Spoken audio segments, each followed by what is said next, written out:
live, and I should have adjust my camera. I'm chopping my head. I will cheat. I will move the full desk. I will cheat a little bit. Voila. Excellent. Cool. How are you? I am well. How are you? Good. How's the weather on your side of the planet? It's a little rainy today, so it feels a little like Seattle today. Oh, yeah?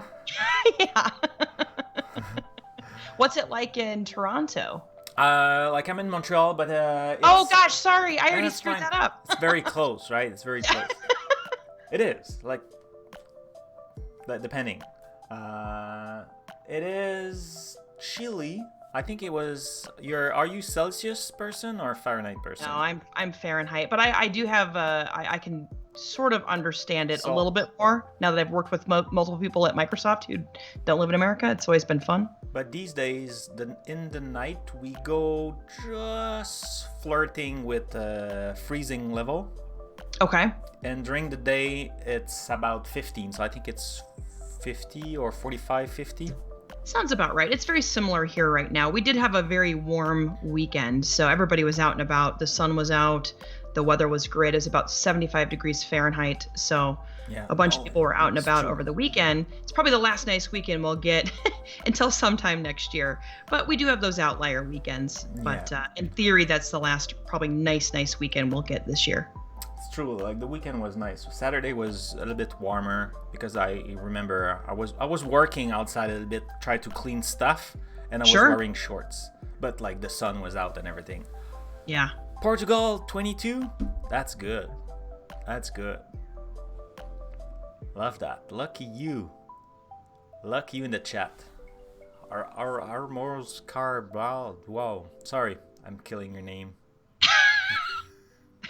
And Jason is there. Hello, Jason. Hey, Jason. Shannon was just asking if you had good vacation. I said yes. Yeah, I didn't get a chance to connect with him. We did run the segment that we recorded, but I haven't had a chance to connect with him. So awesome. It's such a weird year too, with just trying to take time off. Where do you go? It's hard to go places. Yeah, and here we are in lockdown for 28 days. They are like it's a soft lockdown. They ask people, please don't. But yeah. Wow. People are not very respecting that. But anyway, that's another topic. I'm glad we're not the only country with that problem. Well, yeah. The only thing is it's global. So you talk about it to anyone around, at least that I found, because I didn't know any extraterrestrial people yet. Sure. And they are aware of that thing. Oh, apparently Learn TV doesn't have my stream, so let's fix that before we go further. Perfect. Though I see it here.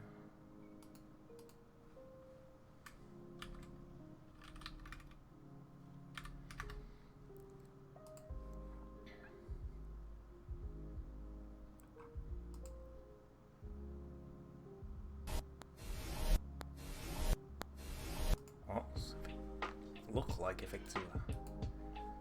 Look, something is wrong. Maybe my key is pass. Settings.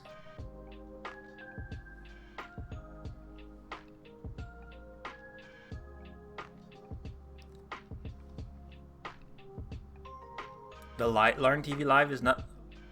Oh, does the like Learn TV is not working, or just my stream?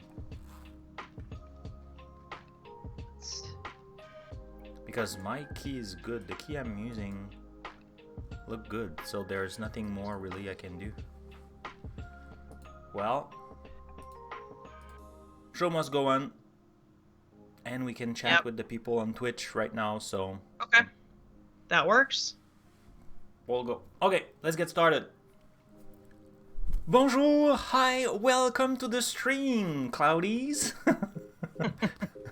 I'm Frank Boucher, your host, and today we have with us a cloud advocate for the second time. Super happy to welcome Shannon. How are you, Shannon? I am well. Thanks for having me back, Frank. I appreciate it. I was very twill. That's my Monday's French English mixed together. Twill. I was so happy when you accept to come back because last time we had so much stuff to cover, a lot of questions and things like that. So we didn't even, I think, did we? We didn't finish your demo, but did we even start it? I think we were about to. No, we were getting ready to. So we had created a storage account and there was a lot of questions just around some of the new features because they're now showing up in the portal where they weren't showing up before, right? Or these services were in public preview or even private preview to some degree. So a lot of things had changed and there was a number of questions that had kind of populated. So we had answered all of them and then we kind of ran out of time. Yeah. But that's good. That's good. I like it that way when like people are asking questions. So at any time if you have question, write it down in the chat on Twitch. And if you're watching in video on demand, write it down in the comment section. I will go there and ask Shannon about the answer and give it back. Now we'll try to answer your question as fast as we could also. The show has changed a little bit. We're trying to have those sections right now where we learn a little bit more about our guests and also learn about how we can learn more about the topic. So today we'll do a few questions, nothing very dramatic or like deep dive life or death question, but just, a little bit more question to learn about you. Sure. Of course, after that, demo time. We'll look at your demo and like all the information you want to share. Maybe just recap a little bit before starting the demo. Sure. Like we mentioned earlier. And after, I would like to show a Learn module. So we find a Learn module that could help you, viewers, to get started with Azure, answering some very important question, I think. So stay tuned for more. And if you're watching again on YouTube, we did split the video to make them a little bit easier to watch. So my first question, are you ready, Shannon? I am ready. Yeah? Are you sure? I think so. I think so. I don't know. Now I'm a little nervous. Yeah, no, you shouldn't. There's one question I want to ask to all my guests, because for me, going into IT or programmation, we're just talking about that before the show. I was just chatting with Shannon before we start the recording, and my parkour was not, I think, a classic one. So I think a question I would like to ask to all my guests is, and I think the question will maybe evolve with time, but it's something like, how did you start your journey in IT? Sure. I was also not very typical, right? So my degree was in communication studies and English. So I had been speaking in front of people since high school. So I did competitive debate, competitive speech. Didn't really know what I wanted to be when I grew up. I knew I needed a degree. Sometimes I feel like we are forcing kids to pick degrees a little too early in life. So I picked a degree that was very broad and generic. Well, it took me to Chicago. So I'm from Nebraska originally. And it took me to Chicago and landed me a couple of jobs out here that kind of prepped me for my first technical job, because I had done everything from loan servicing to database marketing to healthcare market research. I literally didn't know what I wanted to do career-wise. And so I came out to Chicago. I was an administrative assistant, but also kind of backup help desk.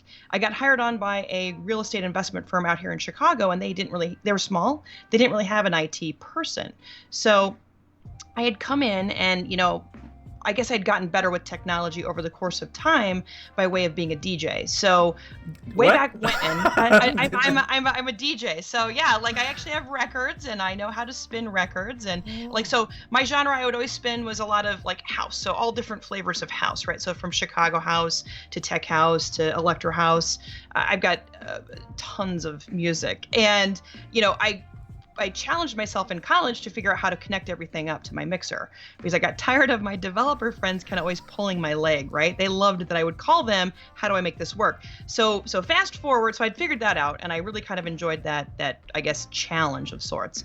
And then fast forward to kind of that job in Chicago, I was fixing things faster than our outsourced IT department was able to do, right? So they had kind of transitioned that role and responsibility over to me, but all I had really done up until that point was a lot of help desk. So over the course of my time there, and I was there about 8.5 years, they invested in my education. So I learned a lot about VMware, I learned a lot about Windows Server, Windows Desktop, Active Directory, Exchange, right? Even SharePoint. I mean, I don't admit that very publicly, but I guess I just told your Twitch stream. So I did a little dabbling in SharePoint, but just the administration side. I never was a developer. And then, fast forward a little bit. It was a phase. Right. It was a phase. It was a phase. I think everybody has that phase, right? And then you kind of try to get rid of it like a bad habit. And then, after that job, so once I started hiring on more people when I was at that firm, I started realizing that my range of focus was pretty small. And at that point, I started getting, interest by way of LinkedIn, and I landed a job at a managed services provider doing a massive Office 365 migration because Exchange was kind of one of my big time background technologies, right? And once I was there, and I realized that soon everybody's, email will live in Office 365. What am I going to continue to do? A Microsoft partner reached out to me. So I worked for 10th Magnitude prior to Microsoft, and that was 2016. So from 2016 until now, it's been all Azure all the time. And I feel like there is no ceiling. There's an opportunity for growth. And I think we've joked about this, right? Like, I'm doing more dev-based work than I've ever done prior to now. And it's awesome because I've got a lot of great dev folks at Microsoft who can help me figure out how to make sense of some of these weirder concepts that I somehow missed in terms of my kind of motley crew transition path into where I am now. Huh. Super interesting. I love you so much more now that I know all your DJ style music. That's what I listen all day long. That's awesome. Oh, nice. I should send you some of my. So I've got some videos up on YouTube, and then I've got some things on. I think it's called Mixcloud. So it's always hard to figure out where to store your stuff, and Mixcloud seems to be the spot that a lot of DJs are doing it. So some of the mixes are older, but I should definitely send you the link. Yeah. A couple of links, probably. Explore them. That's cool. Well, I like the those kind of music because I can work. They give there's a beats, so it's kind of like you're moving it keeps somewhere. You awake. Yeah. Right. And there's not too much lyric, so it helps me to focus. Otherwise, if there's too much lyric, then instead of reading, I read what I just hear, and it doesn't match. Yeah. So or you sing along, and you're like, oh gosh, what was I doing? If to sing.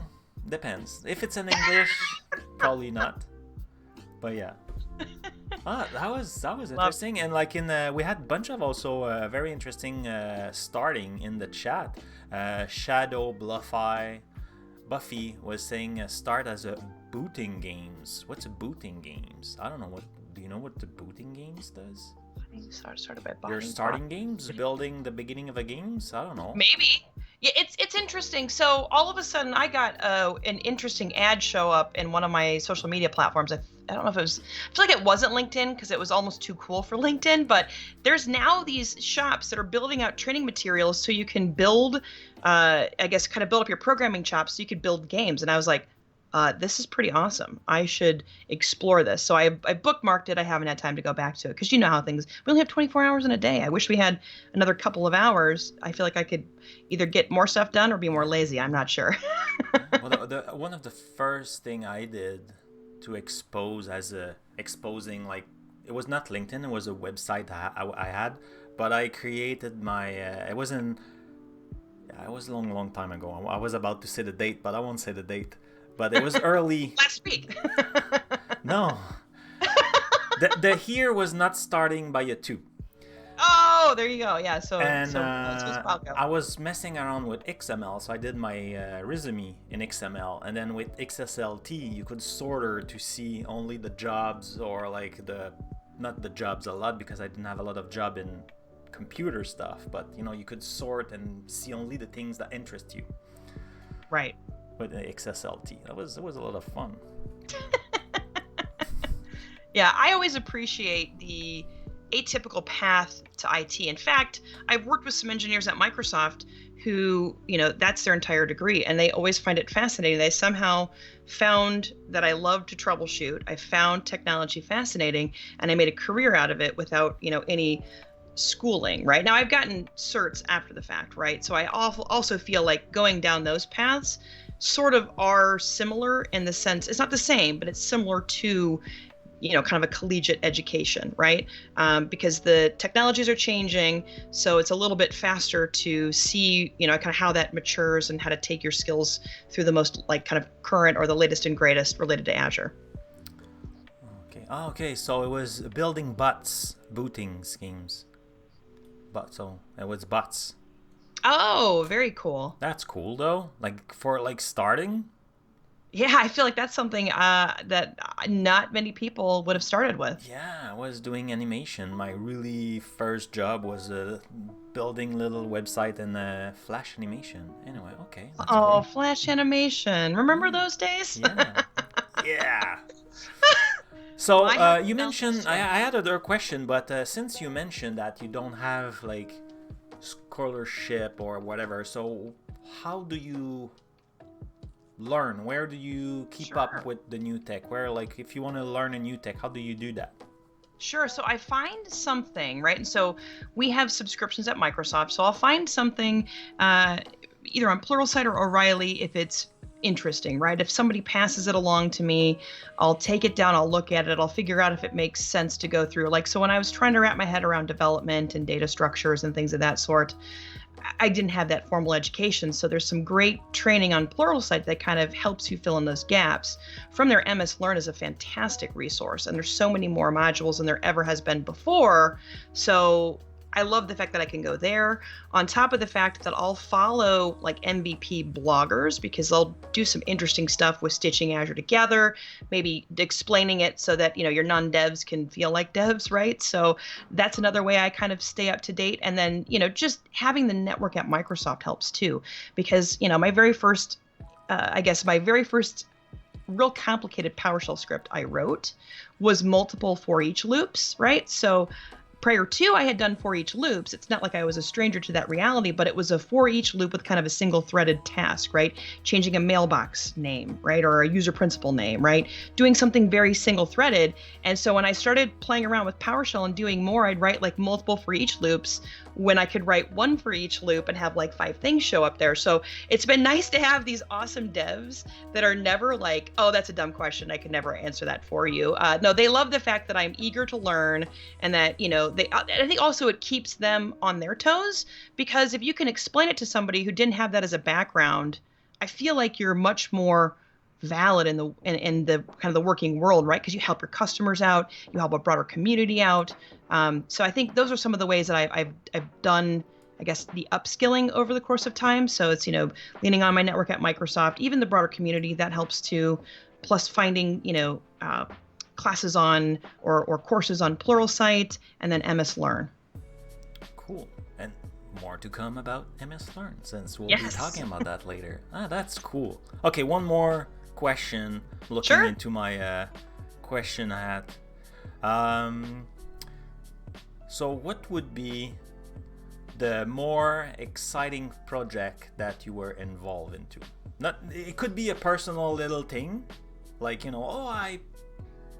I did some I forgot security, whatever, I'm with the motion, I think the name for that, for all my house. Or it could be a work project that, of course, that you can share. Sure, yeah. So I was just talking about this with my boss, so we'll give a shout out to Jeremiah. Hi, Jeremiah. Hello. No, so when I was so prior to being a cloud advocate, I was a cloud solution architect, and I worked with a lot of different customers, helping them out. And one of the coolest projects I had a chance to work on was we transitioned a big customer away from a vendor, I won't name it, but it's a patching vendor, like, so, OS patching, application patching, updating applications, move them away from their product into Azure Automation using update management, and then Azure Automation runbooks. So we helped them transition a very expensive vendor over to Azure 100%. And I think they went from spending like $150,000 a year to like a little over $2,000 a year. So we leaned on Azure Update Management. I built a lot of custom PowerShell. That was where I figured out that I shouldn't, do 5 for each loops, just do 1 for each loop with 5 things. That's awesome. Yeah. And it was a super cool thing. So I was telling Jeremiah, I'm like, I've been looking for this awesome opportunity to kind of publicize what we did, because we did a meetup here in Chicago. So a lot of customers in the Chicagoland area, which is where I live, they loved it. I feel like now it's time to kind of talk about it a little bit broader, because, at the end, they had a bunch of custom PowerShell to be able to group servers. They had custom PowerShell to help them schedule the actual updates. They had an Azure Automation Runbook to roll back patches in the event that it, screwed up a server. And then they had an Azure Automation Runbook for all their Windows servers to patch third-party apps and update the apps. So it was a cool reality, but man, I felt like I had just, very much so, achievement unlocked. Right? Because I think prior to that, I hadn't spent that much time. I know. I'd done PowerShell prior to. I was an Exchange administrator managing, thousands and thousands and thousands of mailboxes. I've gotten better with PowerShell, but that was really taking it to kind of that next level. And part of the custom PowerShell, I didn't even know this, is you can call upon C#, I think, classes. Yeah. I hope. Well, I used PowerShell for years before realizing that too. Same. And I was like, oh, that's what I'm doing? I wish there was like a better way of understanding what I'm doing. But whatever. I had an aha moment. I feel like it's time to probably give that story back to a very broad community base. And hopefully somebody finds it interesting. Thank you for sharing all that information. I have one more question. I know I said it was the last one, but a nice question from Shadow Buffy asking, what blogs do you follow? Do you have some names, links that you could share? Maybe in our chat, so we'll reshare them. If they come, maybe you don't, and you will reshare that after the fact. I can put that in the show note also. Yeah, I do. So Richard Hooper out of the UK has a pretty great blog that he'll update. He's been focusing a lot on AKS as of late. Sarah Lean, she's another good blogger. She's got her own personal blog, and then she'll blog within the tech community blogs as well. Thomas Marr, he's another one that focuses a lot on, say, Azure Arc. Yeah, these days he's in Azure fire Stack. with Azure Arc. Yeah, I feel like he's a bot because he writes so many good blog posts, and I'm like, do you ever sleep, right? So I follow him, and then another guy I follow pretty regularly is Sam Kogan. I followed Jessica Dean over the course of time because I've had to make some things happen in a CI/CD pipeline, and her background's very heavy in infrastructure, and so she's had to make sense of this software-defined world, and I love the way that she's broken it down multiple times. So those are probably the ones I follow, but I keep finding more, and I'm not as familiar with what I've found recently. So those are, hopefully that's helpful. We can include all of those blogs in terms of the show notes, I guess, is where you'd probably tack that, right? I'll put that in the show notes, Shadow Bluffy. Bluffy one. Sorry. I'm bad. I need to put my chat huge, because all those little, it's red on black, and you need like a monocle, make it super.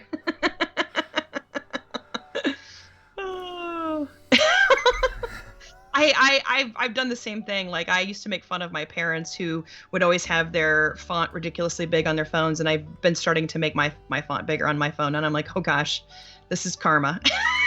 Yeah.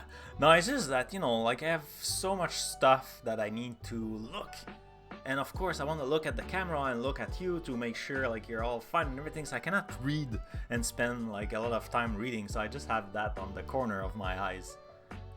Maybe I should put it on my other side, because that's the good eyes. No, it's the good one is here. So no, it's on the good side. I know it.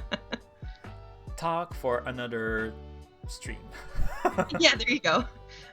I feel like also at some point, all of us in the advocacy teams, we should talk about our setups, because I feel like we're all doing some unique stuff at home, especially now that nobody's traveling. And I feel like that might be helpful for folks who are finding themselves on more video conferences or wanting to do podcasts, because it's not that people at Microsoft can only do podcasts, right? Or streams, right? So I always feel like we should somehow give back on that realm too. I don't know. Yeah, no, I think also a lot of people are starting and sometimes struggling. That's why I asked that question. I know I was struggling to how do I get started, or where should I start and what should I do, and I just, like you mentioned earlier, I did not really know what I wanted to do. I know what I didn't want to do. That was clear. And I people around me adult, they were yeah, that's good. At least you know what you don't want to do. So, right. Fill the gap. So the gap is huge. Right. So, But yeah, so I think sharing that could help, and like showing that you are human.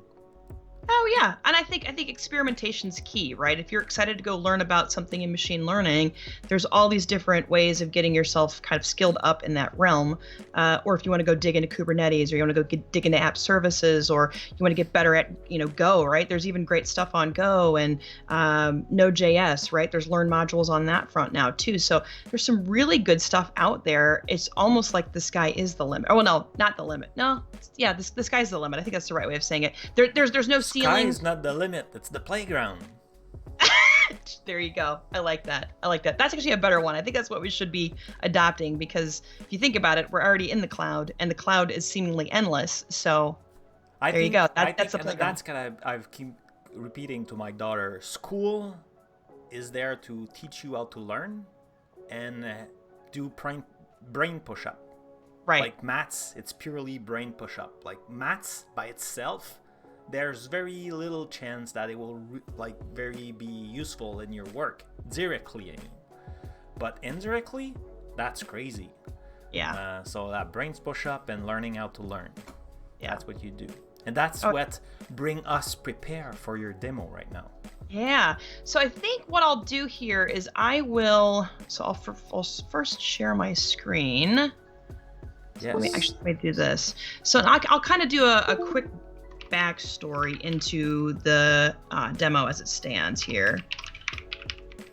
So I've got a demo machine that I'm using for this. I'm still waiting for you to share your screen. Yeah, try this. Hello, Shirley Dev. Hello, Jenny. Okay, so a quick backstory. Yes. I wound up being selected for an internship at Microsoft, which is a super cool thing. And so I worked with the blob storage team, and they realized that I thought I was getting myself in with the team that focused on disks. I wasn't, but that's not the end of the world.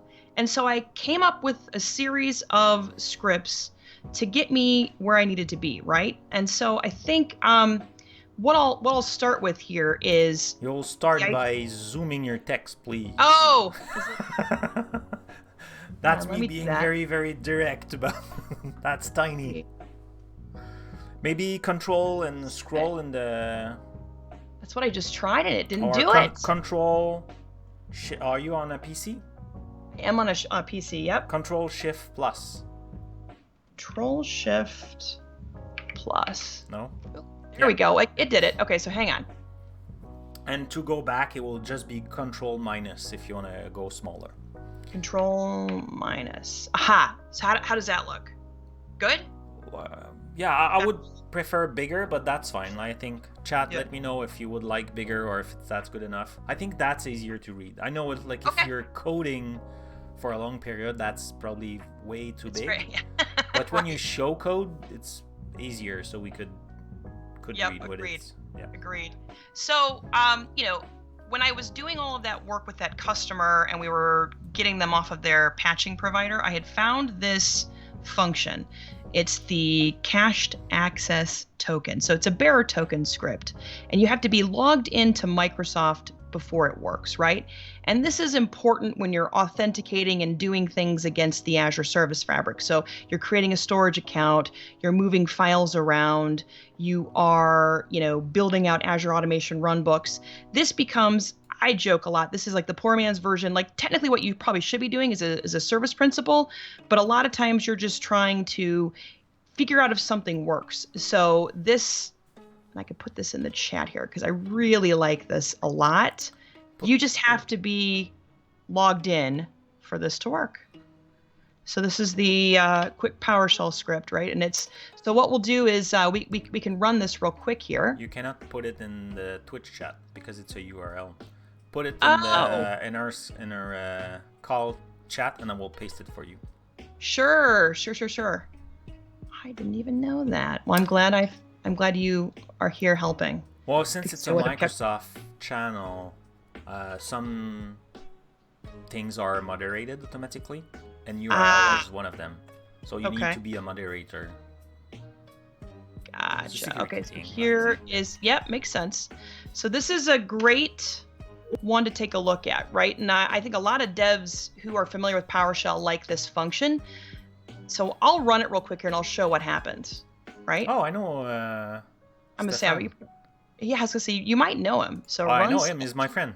Oh, there you go. He's also a Montreal guy. Oh, really? How funny. He was the first MVP guest on All Around Azure.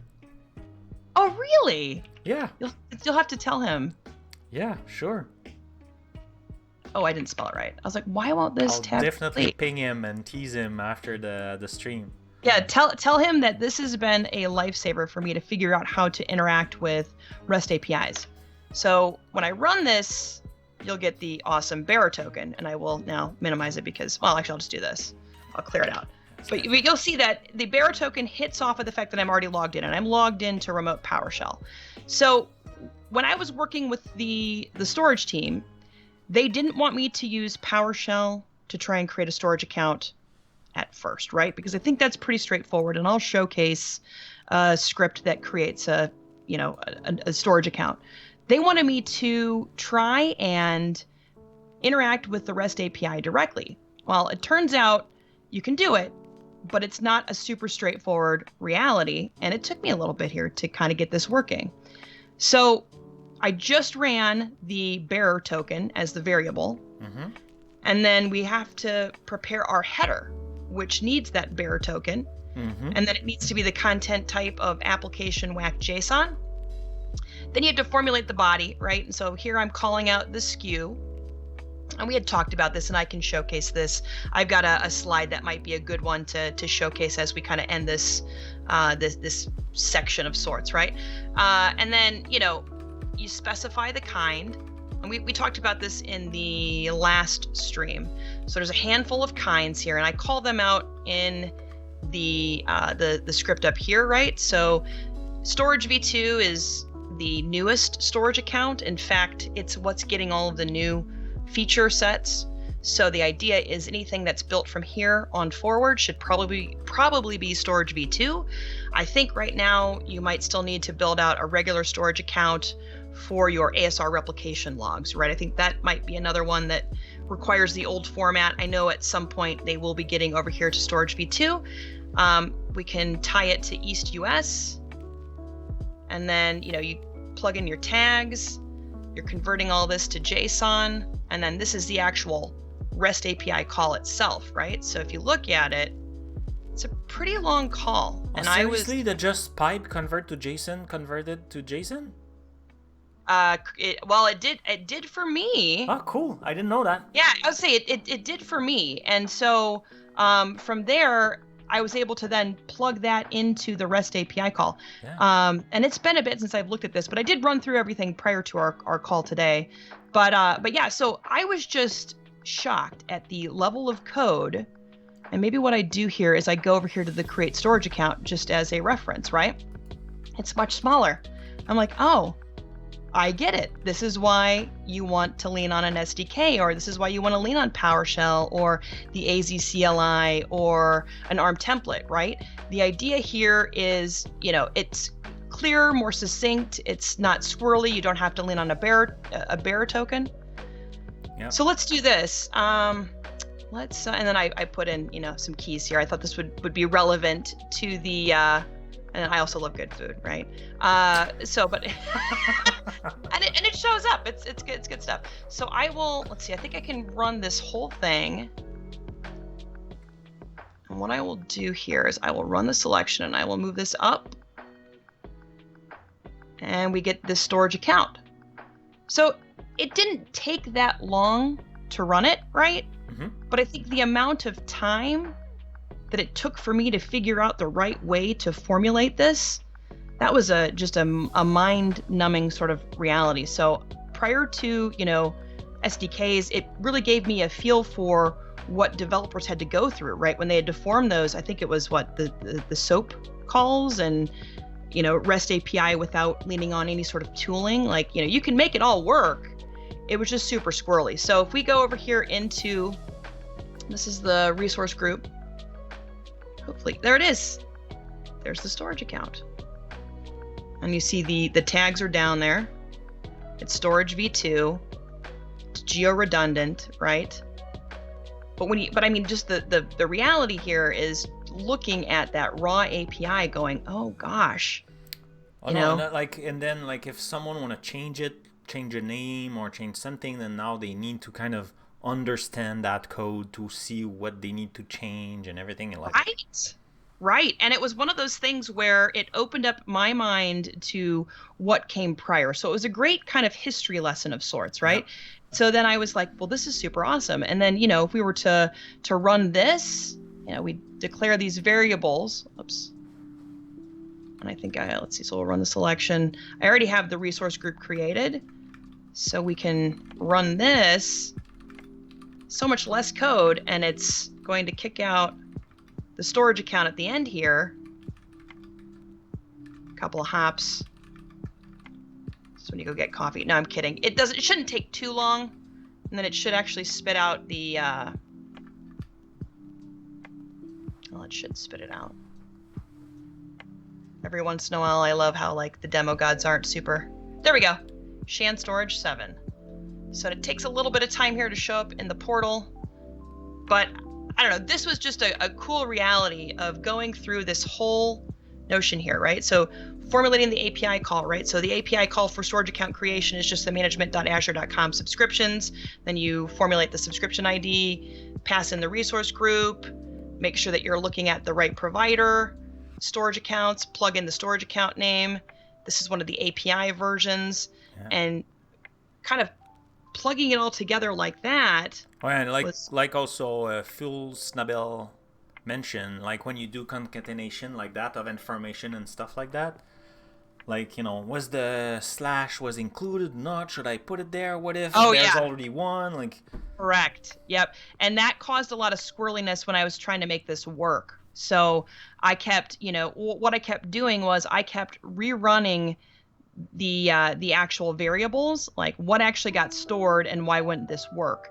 And so it was kind of a crazy exercise just to wrap my head around the work that devs had to do prior to all of these great SDKs and the right tooling to hook into environments. So I really appreciated this challenge, but holy smokes, was it hard to kind of get it to work. And then I found this really great script. So I always feel like I never have a great example script to create files, right? Well, I found this great, so this lives in, and I couldn't find the link before the show, but this lives in the Azure samples repo for the high throughput blob tutorial. And I tweaked it ever so slightly, but what it's doing here is I created another function, right? And I passed through a couple parameters. So I need the file number, I need the file size, and the file path. And I wrote some notes up here, and I think really what I owe to you, Frank, is I have some of this living in a GitHub repo. I should probably put the rest of it up there and give you that link too, right? Wouldn't that be a fun one? Oh yeah. Oh yeah. And then what it does is it just creates the file path. It sets a location, and then this little bit here is technically C#, believe it or not. And I could not even try and tell you that I did this on my own. No, I copied and pasted and tweaked and made it work, and I can get files to generate inside of a local file path. So this was always helpful too. So let's see, let's run this. But that's PowerShell. It is, but this part in here is C#. Oh, IO file, yeah. And so I didn't realize that's what it was until I realized you could call C# classes. So again, that achievement unlocked sort of thing. I mean, I really definitely joke now, if I can do it, really you can do it too. And there should be no apprehension. It's a little squirrely. It's a little weird to kind of make it all work, but it's definitely a great exercise to go through this. One step more crazy in that is it's true that you can call C# or an exe or a DLL, like a library, from PowerShell. That's, I think personally, right at the beginning, super crazy. And that, just like Rambos Cabral was mentioning, the io.file is a namespace. Oh, it's a namespace. Sorry. I just play a dev on TV. No problem. It's a library. It's just like a collection. They group that, make library and stuff like that. One step further, if we turn it to 11, right, is you are inside an Azure function. Yes. So the Azure function will see that, oh, I need that library, and use it. So you could call from an Azure function and like something external of the Azure function, and that's something that is created on the fly. The Azure function doesn't exist until you call it. Yeah, which is a tribute to the ways in which all of these tools glue together, right? Yeah. I can't even imagine, like, and I kept trying to imagine myself as a dev in like the late 80s, early 90s, right? Trying to figure out how to make some of this stuff work without the tools that we have today, right? I'm like, I would have failed miserably and probably quit and done something else. Like maybe would have gone become a lawyer or something, right? But now we have all of these tools that sort of help you get to where you need to be. Oh, yeah. And the beauty is a lot of this lives on GitHub. A lot of this, people share repos back and forth. They'll share code snippets, examples. The gists on GitHub are awesome. I think they're gist, or maybe they're GIFs. I can't remember. Like the shorter little code snippets, all of it becomes super helpful to try and make sense of how it works. Yep. So I'll run this real quick here. Yeah, sure. And then we have to specify a couple of variables. So I'll call it. And then we have to specify the file number. I'll just do 100, right? And then the file size, so it's the bytes. That's why I have the cheat sheet, because I feel like it's easier to do that than it is to pull out a calculator. I'm not one of those guys who remember those numbers anyway. Right. I agree with you. And then, so let's see. And I'll do storage account 1.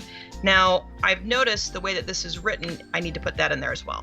So this will create the files, and they now live on this machine here in the demo. So storage account now has 100 files that are all a megabyte in size.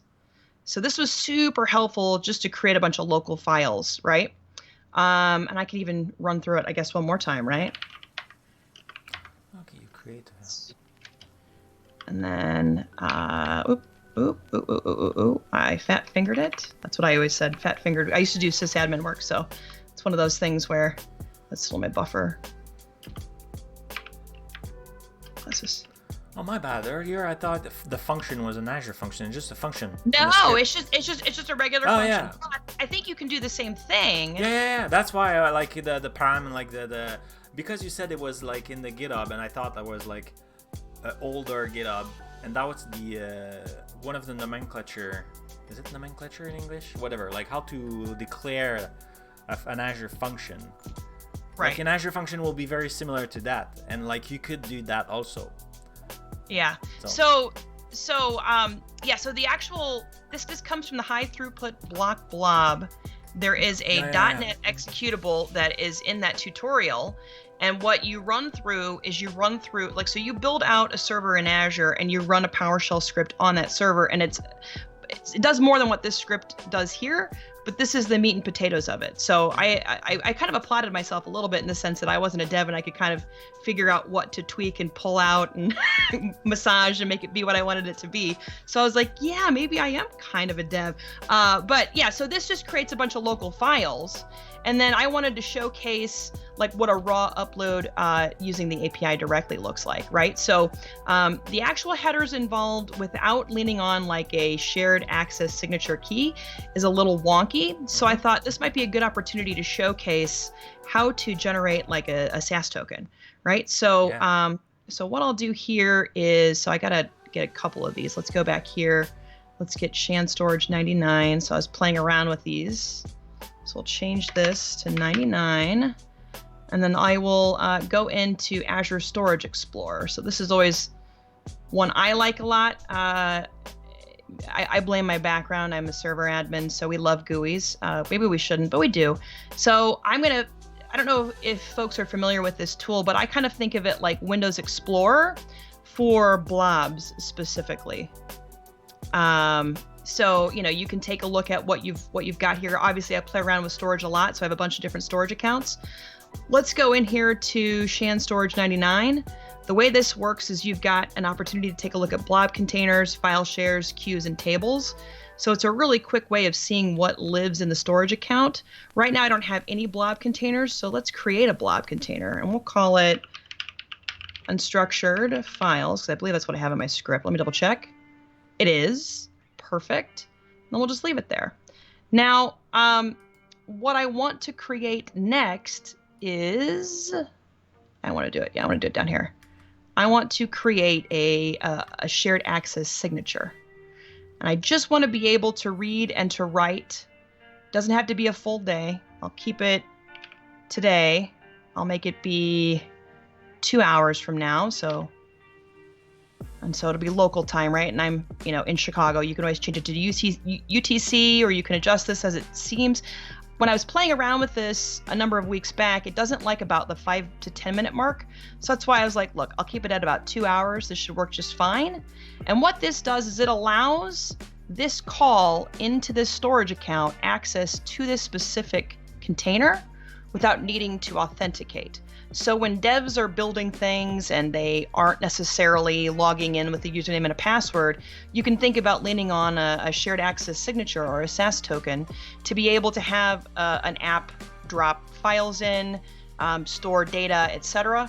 And it's one way to think about securing your storage account. That way it's not sitting out there publicly accessible. So I'll go ahead and I'll hit create. Yep. And then I will grab the query string. And I will put this here. I'll just share in the chat also if people are interested to get the Storage Explorer. It's a fantastic tool. It's great. It's a great tool. It runs on Mac, Linux, Windows. Really, really cool. Yeah, and it's awesome, and it gets regular updates too. So I was about to say that it's very alive. Yeah, it's kind of like Visual Studio Code, except I think Visual Studio Code gets an update once a month. I feel like they're on like the once a quarter sort of thing. So they make sure this maybe more, or maybe because maybe it's I'm in sequence sometime, like on my PC on the laptop. I feel like I have every second week I have a stuff, but it could be just because I'm switching machine that I have that impression. Yeah, and I don't touch it every single day like I did when I was on the Blob storage team and kind of working in conjunction with them. So it's been a bit since I've been in it regularly, but it almost feels like every time I fire it up, I've got an update. So they're adding all of the new features that you see inside the Blob storage realm, inside of the disks realm, so I can showcase that here in a second. But yeah, so the idea of this is also hitting the raw API. I'll store all of these. These are the variables. Right, so it's just taking a look, it's adding the headers, and so instead of the bearer token in this realm, we're leaning on the SAS token. So I'm just going to go through and I'm going to iterate. I'm going to say for each file and files, right? So that's living in this file path, let's invoke that REST method. Let's move the file over and let's see if it goes into the storage account, which it should. And then you're getting all of the verbose responses. And when we go in here, so let's close. Let's refresh. We should start to see the files show up in here, which is kind of cool, right? Definitely. So, but it's one of those things where it's like I didn't realize how much more code you have to think about if you're hitting the raw API. Like it was just this huge like aha moment. I wouldn't shut up about it for about 2 or 3 weeks with the team. They were like, okay. I wrote 10 son about it. Yeah. And they were just so enamored though that I was so proud of myself for figuring it out. Now granted, I couldn't have done it on my own. Google did help. And then I asked a couple of dev friends too, hey, what am I missing here? Like this keeps falling on its face, so to speak.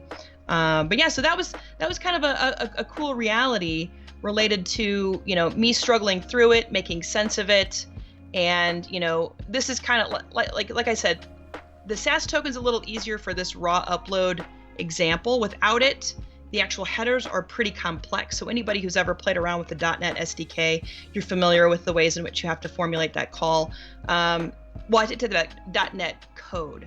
I think a lot of apps sometimes don't lean on the SDKs because maybe there's a reason they don't, right? But I have seen stuff out there, and it's a lot of what looks like carriage returns. Again, I'm not a dev, I just kind of play one on TV. But realizing that I could also use the SAS token and hit the raw API was another aha moment. So this is another unique way of accessing blob storage without needing to put in a username and a password, do MFA, etc. You can time box a SAS token and get that in there. And there's all kinds of cool automation you can think about related to SAS tokens as well. worked with shops that build really sophisticated things surrounding the ways in which they build and essentially decom or sunset their SaaS tokens. So they'll be very short-lived SaaS tokens to do a very descriptive thing over the course of, say, 30 minutes, and then it's done. So it's kind of a cool reality on that front. In fact, I know we were joking about this at one point.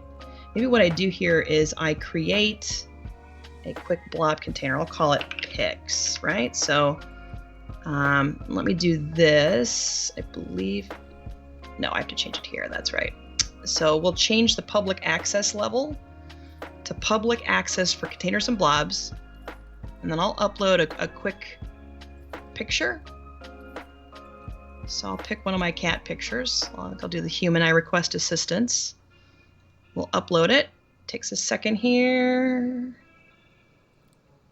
And once it's there, you can right-click on the object and grab the URL. So Frank, I'm going to pass this URL to you because it'll be publicly accessible, right? So if I go inside here and I I'm assuming you wanted me to put it in a chat, right? Because yes, that's correct, what I did. Correct. Yep, correct. Yep. So human, I request your assistant. No. Yeah, no. And I think we were trying to think of like fun, unique things to do with the audience too. So again, this is a publicly accessible storage account. I take that back. It's the blob container itself. So now we're going to change. Was it one of your cat? No, it's not one of my cats, but it is a funny cat meme, and I feel like the internet needs more of these. I think that's what we're missing nowadays. We're too busy fighting with our entire family. No, I'm kidding. But I think the internet has all of these great memes. So I found this one. I thought it was hilarious. I do have a cat that looks kind of similar, but not quite the same. And then what you can wind up doing here is you can think about changing that public access level. So now it's time to try it. Chat. Go click on that link before she changed the access so you can see that. Oh, is it done already? Well, hang on. I can change the access tier again. Not the access tier, the public access level. So let's do this. We'll do public access for containers and blobs. Give it a second and then try it. So let me know if you can see that image, chat.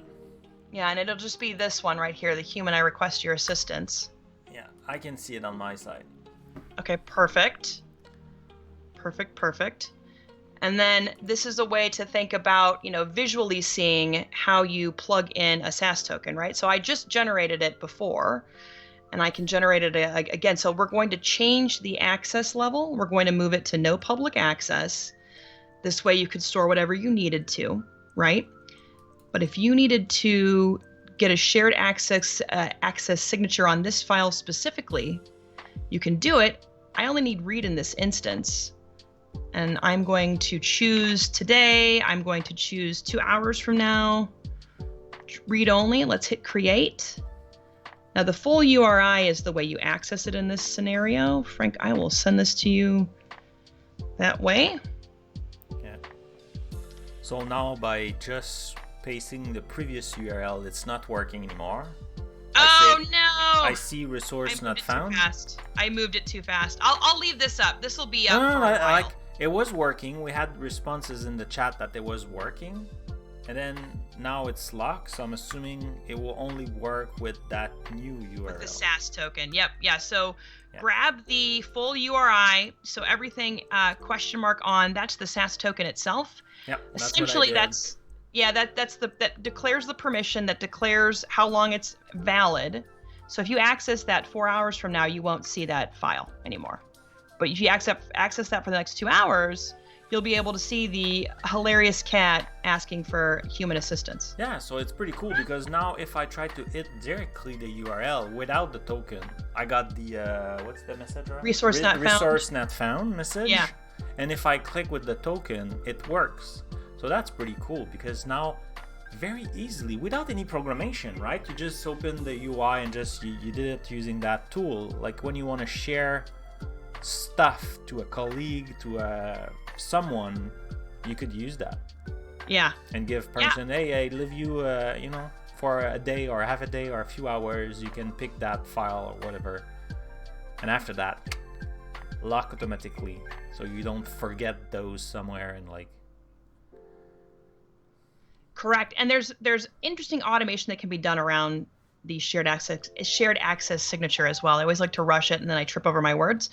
But that's another way to think about it as well. Like you can build up automation surrounding this where it's just constantly, at the end of the month you have to run something and somebody needs access to 5 specific files to do their job function.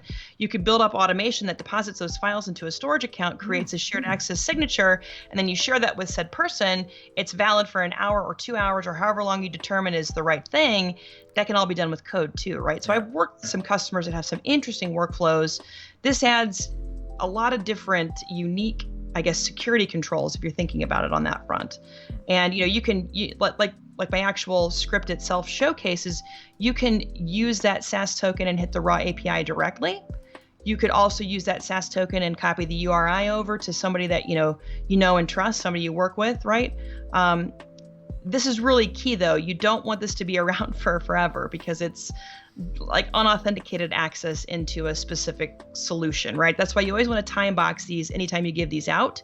You don't want to have it be active for, a year, 2 years, 5 years, probably more like an hour or 2 at most. Yeah. And you mentioned automation 2 times. If you mention that 3 times, you just cast Jason, right?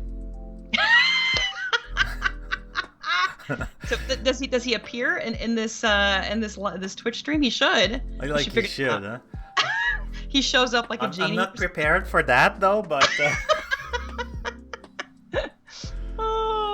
we have that I'm part of the live coders. I don't know if you know that team on Twitch. It's multiple different streamers together, and the team name is Live Coders. And one of us is Robert Tables, I think there's a S at the end. So if you say containers or 3 times or Docker 3 times, then he appear in the chat. Like he hear that and it just like spawn in the chat and Robert Tables. Thank you, Shirley. I love it.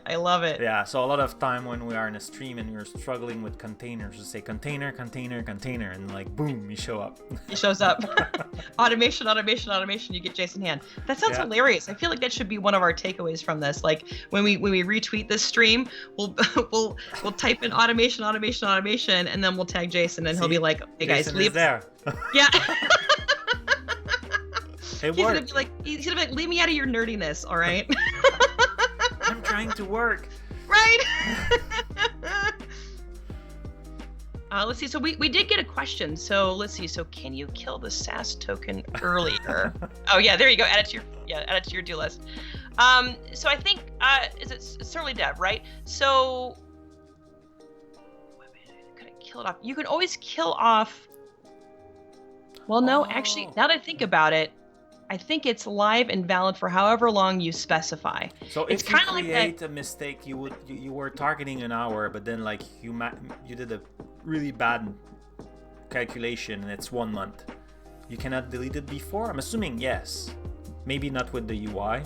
I don't think you can with the UI. So I think what you would want to do in that scenario is move the files around to a different storage account and like remove that container, right? Then you protect yourself, right? That's probably the way I would think about doing it. But I know SAS tokens are kind of like the app passcodes that you'll generate, like the one-time app passcodes. So, back before Outlook was ready for all of the MFA goodness that we have now, you had to generate app passcodes. So it would be that one-time passcode that would only work with, whatever specific device was accessing it, and you had already gone the route of creating it. So you just have to probably move some files around, recreate the permission boundary, and then destroy what you had done before. Hopefully that makes sense. You don't like the fact that Azure storage is case sensitive? Yeah, but it is important though. Yeah, so it deals with all the DNS. So it's a globally unique namespace. But I think they did change something now. I forgot. It's possible. I think the Azure storage in the last API or something like that, now they changed something, but I forgot where I read that. I would need to dig into my reading notes. Yeah, the files. They update something over there. Yeah, the files could be mixed case. So like whatever files live in your storage account, this could be mixed case in here. It's not because I'm just taking the file GUID in my script, but this could be mixed case. This could have periods. This could have dashes. This could have special characters. The way that the actual storage world works is we match on the actual storage account and the blob container. Yep. Whatever you do at this level is up to you and your discretion. Because remember, we're holding this for you in a globally distributed fashion. So we have to be able to match the partition layer up correctly with your logical area of Azure, if that makes sense. So, that's why it is a lowercase storage account, and I think it's still lowercase storage account, and lowercase blob container. But everything living underneath the blob container could be mixed case, special characters. It could have spaces in the name, Yeah.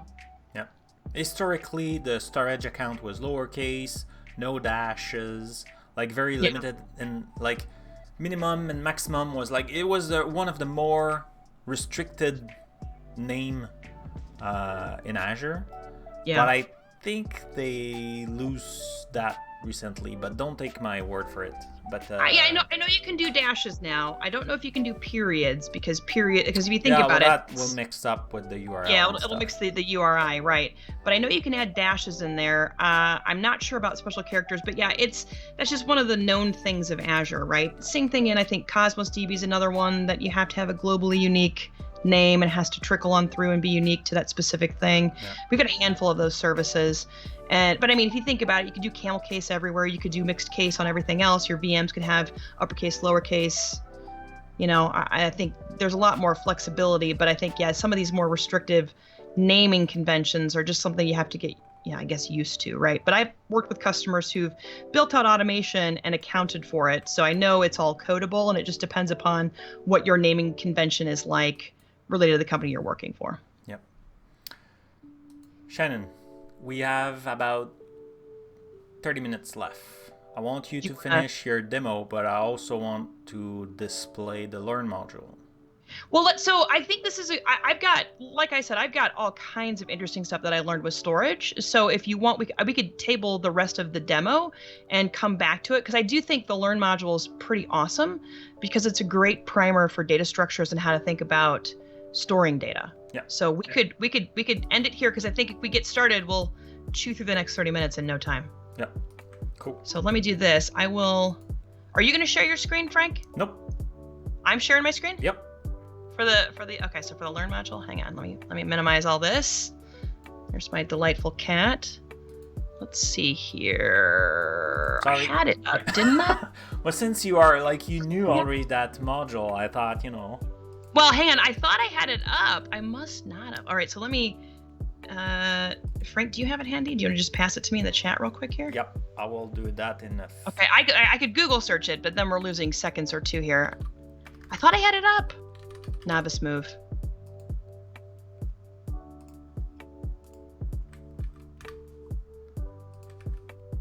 So I can pull this up. Aha, there we go. I was doing a short link.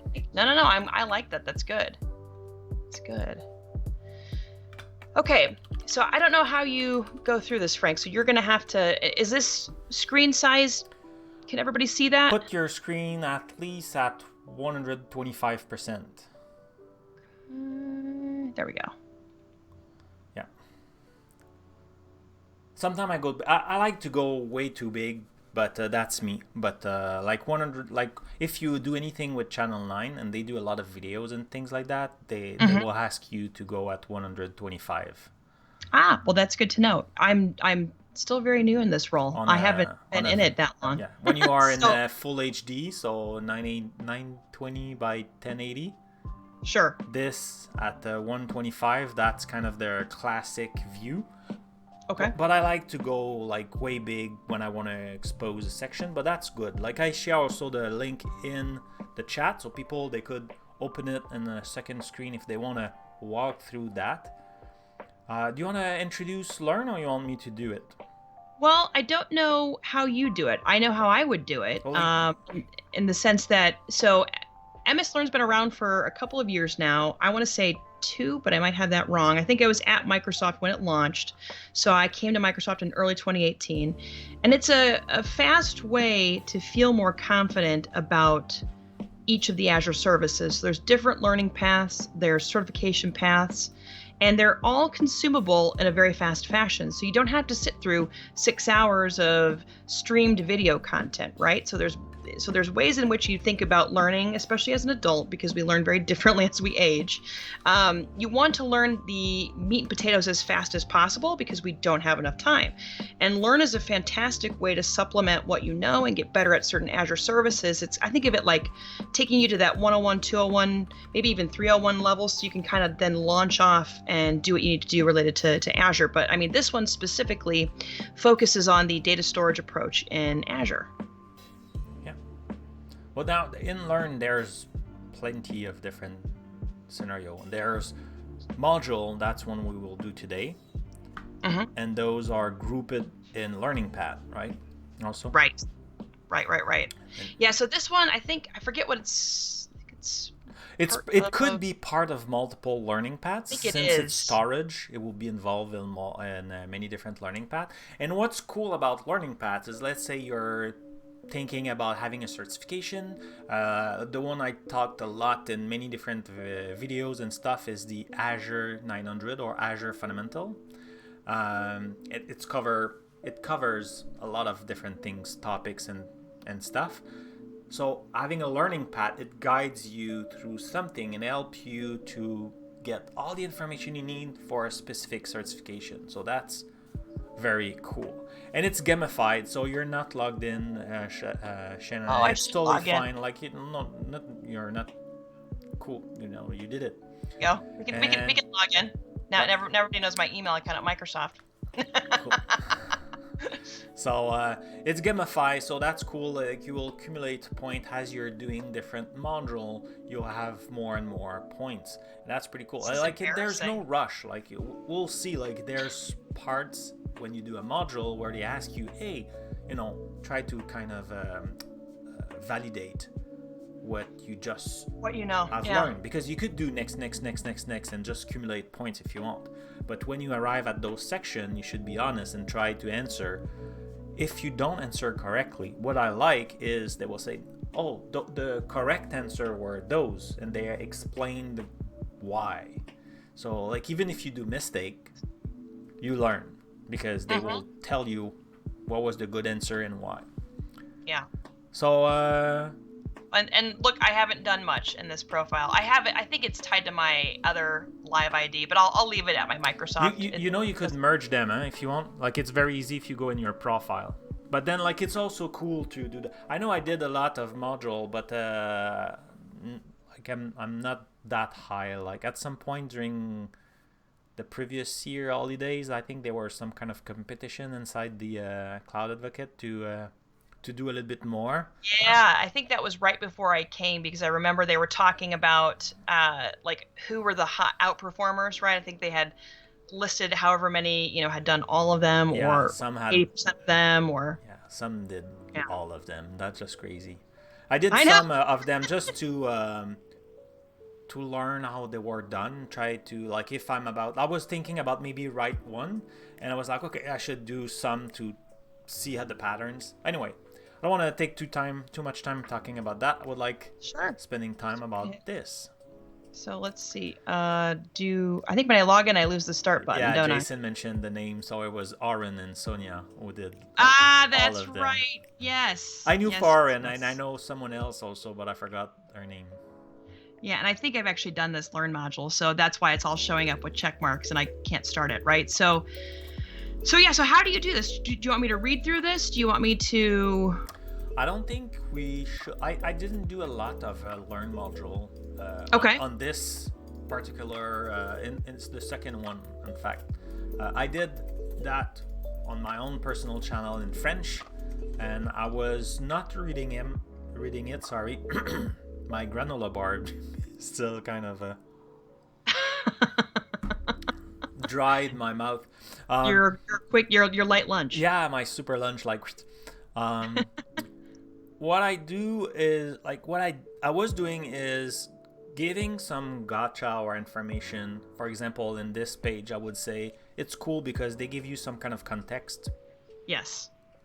Right. And it talks about the fact that I think this is the hardest thing for most companies, right? Figuring out what they have and why they have it and where it lives. I think what tends to happen, especially in the on-premises world, your data just sprawls, especially if there's unstructured data. And so what this talks about is, building out what that's going to look like, building out classification models, building out how the data is going to be used, because you kind of need like a data governance strategy if you're going to move into Azure, because weird things like Cosmos DB, that's always the one I can think of, you get storage as part of it, and you can always hook things into that, and you can think about like Azure Search and pull that data out of there.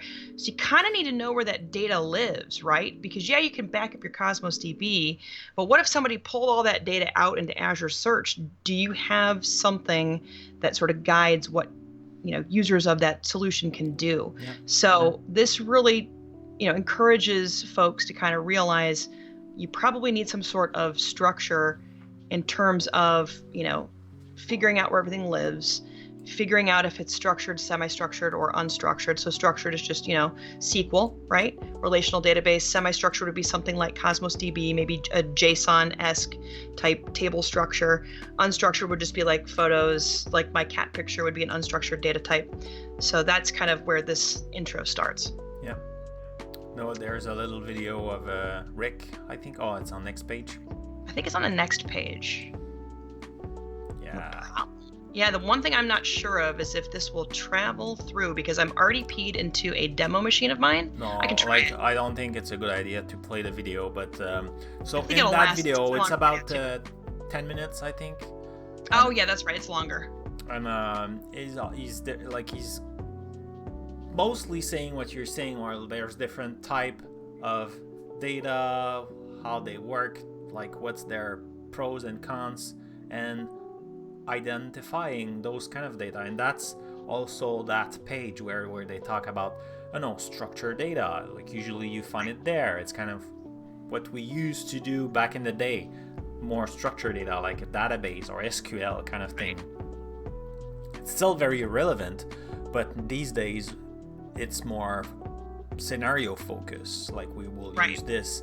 And so this page is already kind of splitting and explaining the different type of data, structure, unstructured, making the difference between the two, right?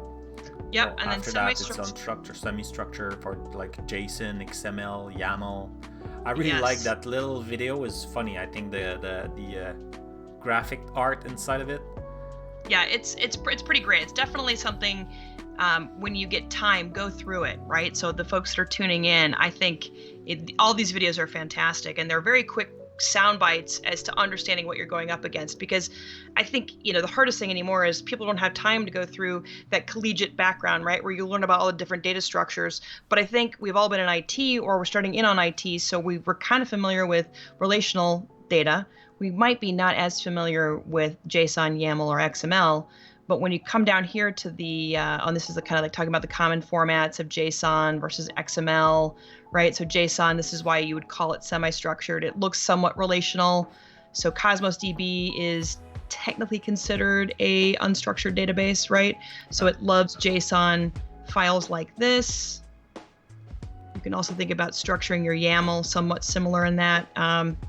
I think, there's a bunch of repos out there that organize data in this specific fashion. And then, NoSQL or semi-structured data, they talk about that. This is Christina, I believe, talking about that. Yep. And then we talk a little bit here about unstructured data, right? So blob storage is a fantastic way to think about storing any sort of log files if you need to export it somewhere. It's a great repository for that. MP4s, MP3s, photos. I mean, if you have to move it somewhere centrally and you can't keep it on OneDrive, this is a way to think about leaning on blob storage, because it'll handle all your unstructured data.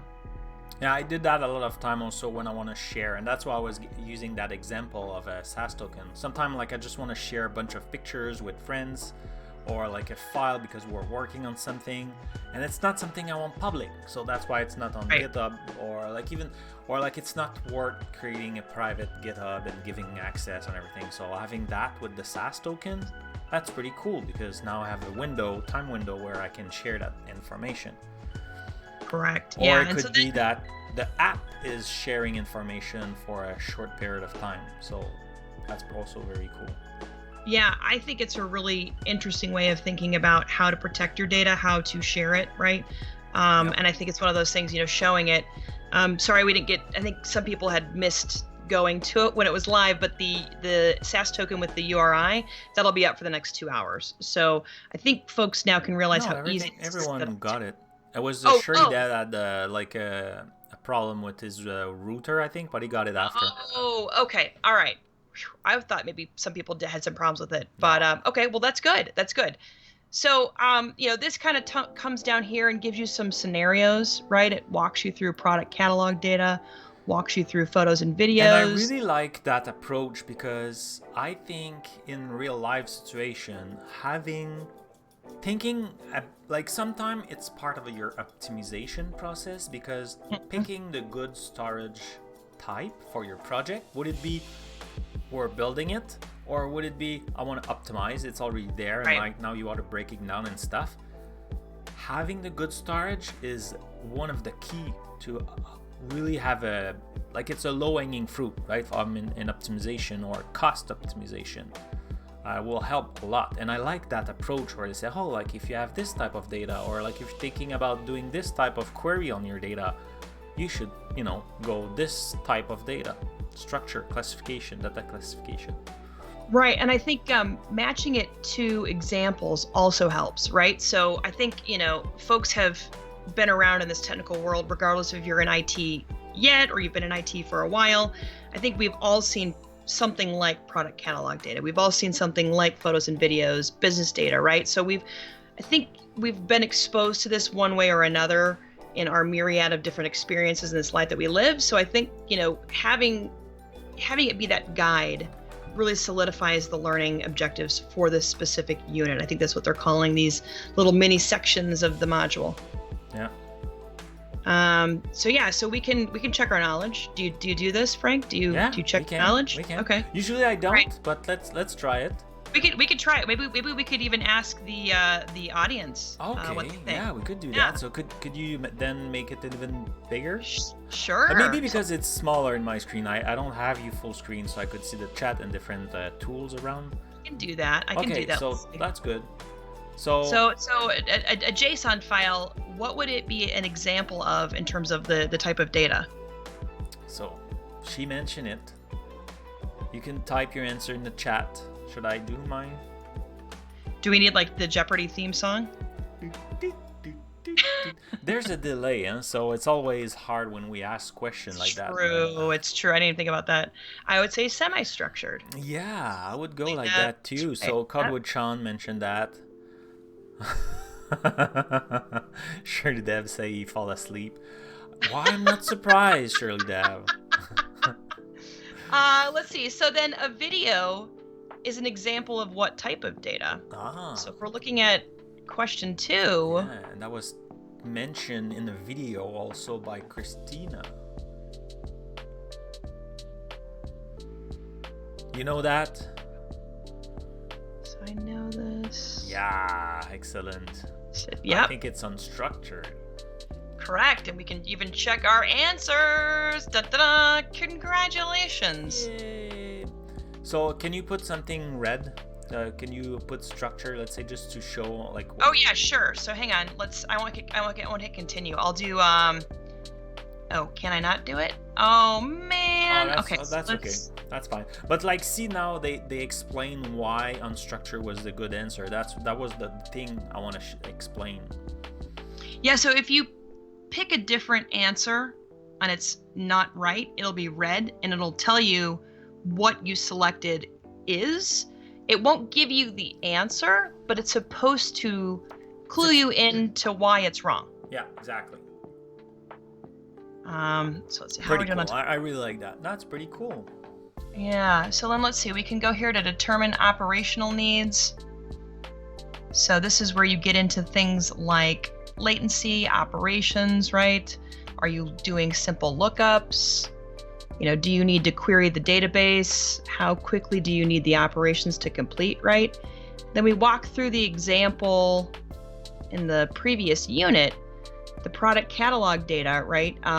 This is going to be something that doesn't need to, so let's see, it needs to be the highest priority. Customers will want to query the product catalog to find, for example, all men's shoes, then all men's shoes on sale. So you want to be able to find it quickly and then filter it quickly. So that's where this product catalog data needs, that's the business requirements. Yep. Photos and videos have different requirements, so they need fast retrieval times so that they are displayed on the site at the same time as the product catalog data, but they don't need to be queried independently. Instead, you can rely on results of the product query. So video ID, all the metadata, right? That becomes important. So it's less of a priority, but they need to show up at the same time that you are searching for the product catalog data. So kind of walks through that. And then business data, all analysis is happening on historical data, so no original data is updated based on the analysis. So business data is read-only. Users don't expect their complex analytics to run instantaneously, so that is another thing to factor in. So it just needs to give answers at some point. It doesn't have to be instantaneous. So these are the ways to kind of think about, the different ways in which you interact with your data types, right? So whether it be semi-structured, structured, or unstructured. Yeah. So, and then we can go into the next unit here. I think it's the final stage. I think it is, and I'm 4 on 6. But, okay. Then after, they talk about the transaction, because sometimes you want to group the transaction, and they explain the ACID kind of how do you call that? Is it a principle or? It's an acronym. So the ACID stands for atomicity. I'm probably botching it. Consistency, isolation, and durability. So you want to make sure it matches that to whatever your requirements are for accessing that data, right? So the atomicity, hopefully I'm saying that right, means a transaction must execute exactly once and be atomic. Either all of the work is done or none of it is. So that's kind of like, when I think of that, I think of like strong consistency. However, the weird part about it is that's not quite what that means. It's similar. I think they're related. It just can't change. So when you ask for data, that has to be the final data. So like, whatever your bank statement was at the end of the month, right? That's going to happen one time. It's not going to happen multiple times, right? That would be an idea of data types that would fall in that front. And I think it can follow suit to a number of different data types, right? Well, not a number, probably semi-structured and then structured. I would say probably unstructured wouldn't need this as much. Consistency ensures the data is consistent both before and after the transaction. Isolation ensures that one transaction is not impacted by the other transaction. Durability means the changes made due to the transaction are permanently saved in the system. Committed data is saved by the system so that even in the event of a failure and a system restart, the data is available in its correct state. So I just rattle on through that very quickly here, but I think that's a pretty good high level so you understand what you'd have to think about related to transactions. And in transactions in this sense is not just write, it could be read. So I think of transactions as any time you ever have to access data that lives in your specific data sets. Yeah. Most of the time, like the easiest way to see a transaction, if you think about your bank account, there's money in, there's money out, there transferred money in different accounts, and at the end of the day, if you produce that all the transaction, you will need to arrive at the same result. So you could group them and it will make sense. Sometimes you don't care if you're mixing water, like if you put like colored water, if you mix the blue before the red, doesn't matter. If you put it on a wall, that's matter, because the last one, that's the one you show that will be visible. Right. So like sometimes order matters, sometimes don't. So that's why transactions are important. And they explain they go on different type, and then those things also matter versus like what is it again, online transaction processing, or like the other way where it's not it's more for analytics. So there's different type. So depending if you're just processing the query or if it's more for analyze purposes, if you're trying to do a data warehouse or building reports, it's definitely not the same type of storage you need that if you were getting all the transaction, people are registering their money or whatever buying stuff. It's not the same as if you're building a report and you want to see which category was the more popular between this type of people, or like between 24 and 35 years old, right, and stuff. Right. Yeah, and I used to run every time I saw OLTP or OLAP. I'd go find my SQL database person because they understood that better than I do. But, this Learn module was so helpful for me because I was like, oh, that's what it means? Oh, that's what it is? Oh, okay, I get it. Yeah. But, prior to, I'd work with customers who would just rattle off OLTP, OLAP, and I'm like, let me go find my SQL buddy who can come help me. But now I feel like I understand it so much more because we broke it down in a consumable fashion. So we're not, like, I don't understand this at all whatsoever, right? Yeah. And then we talk a little bit here about the product catalog data versus the photos and videos and the business data, right? So, Based on that.